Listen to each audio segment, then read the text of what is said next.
Hey everybody, it's me Edward Jones, back with a new video, another gun show. Today is August the 4th, 2019, and I just got back from Jamil Temple earlier in the day. I'm recording this at night because I had some business to take care of after right after the show. But I got a few things I'll show it to you guys. So one thing I got was I got this QD quick detachable sling swivel, and it's for bolt actions. But I plan on installing this on my double barrel shotgun. I think it's good for a shotgun to have a sling. And this was says $9.95. I paid $10 flat for it, and it seemed to be a pretty cool setup for sling swivels. It's funny is anytime I'm working on a gun, uh, especially a long gun, I gotta make sure I have sling swivels. And I actually wound up having like a loose pile of just assorted sling swivels, in my in like a junk pile. So happy to actually have some that I can at least something I can keep track of. You know, it says it fits virtually every bolt action rifle made. So, but I'm going to use it for. I'm going to try to use this for my for the double barrel shotgun I have. So that was like $10. I got this cleaning pick kit, 4 different picks, and it comes with this pretty neat holder. This was only $5. These are very handy for those who like doing restorations or just even general cleaning, because when you're working with firearms, especially any old gun, especially if you get something that's used, when you're cleaning it, you're bound to come across the challenge of pieces being just some dirt is very hard to get out of certain areas with just a regular brush. Even some solvents have a problem really penetrating certain types of grit and grime, and like in bolts or in some of the rails of receivers. So a cleaning pick kit is very handy. Like I said, I got this for $5.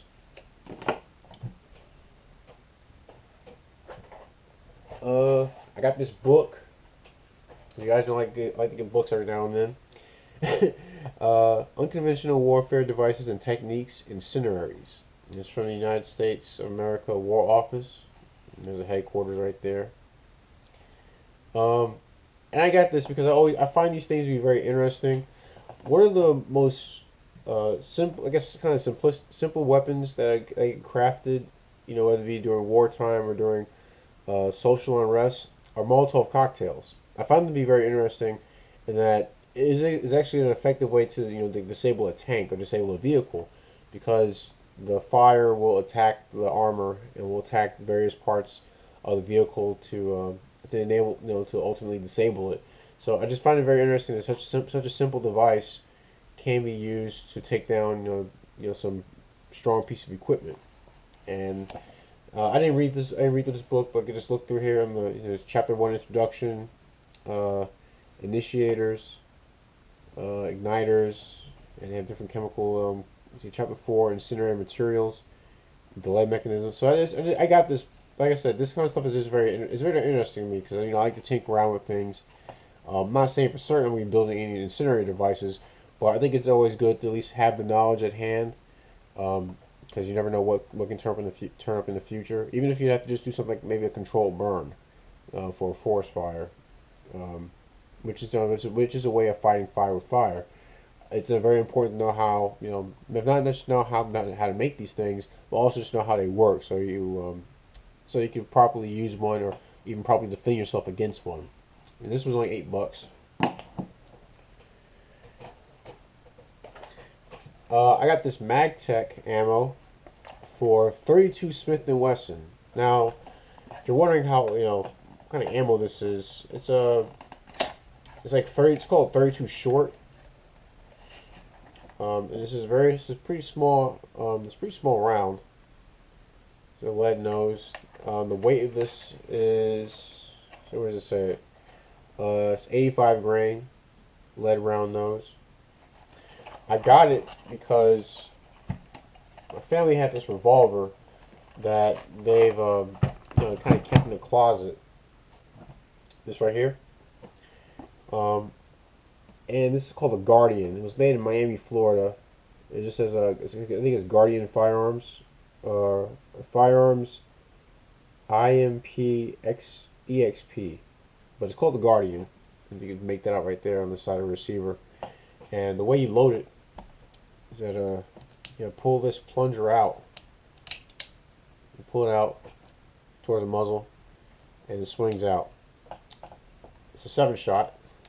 It does have an ejector, and on the side of the barrel it says caliber 32. And this is an old revolver that my family have had for who knows how long, but I figured it was about time that it got cleaned up. And I'll just see it's single action, double action. So single action and just double action. And this thing is pretty cheap. It seems to be quite cheap.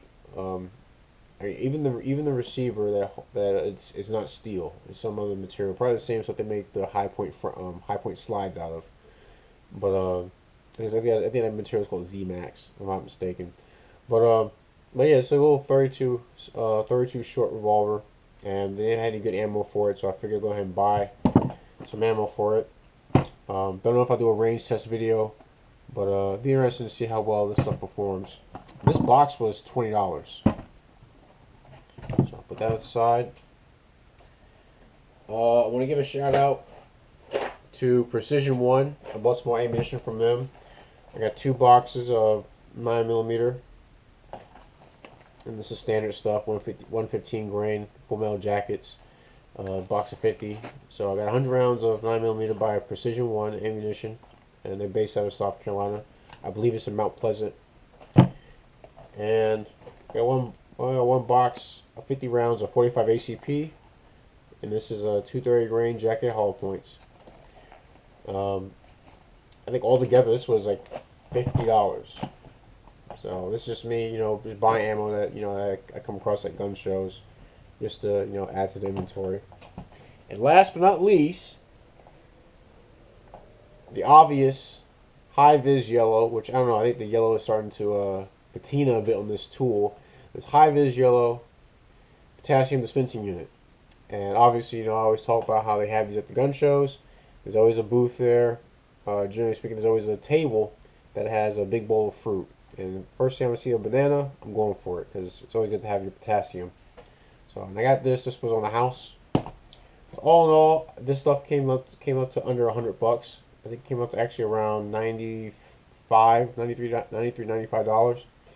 But that's my video. Just want to show you guys, some of the stuff I got from another gun show here in Columbia, South Carolina. It was at Jamil Temple this time. But you guys, any comments or questions, please feel free to leave a comment in the comment section. Hope you guys like my new sign. I made that a few days ago. I'm going to talk about that in a little bit, as well as what these mean, the CNR. Please share your thoughts. Leave a comment section. Make a donation to the channel to help buy more ammunition or books, or just to even be able to get more potassium dispensing units in high-vis yellow. Look for give up that cheese button on my homepage. It's a PayPal link. You make a contribution of any amount you want. Any gripes, complaints, send me a PM. I'll see what I can do to address them. But back from the gun show. Today is August 4th, 2019. I'm Edward Jones. You guys take care, and God bless.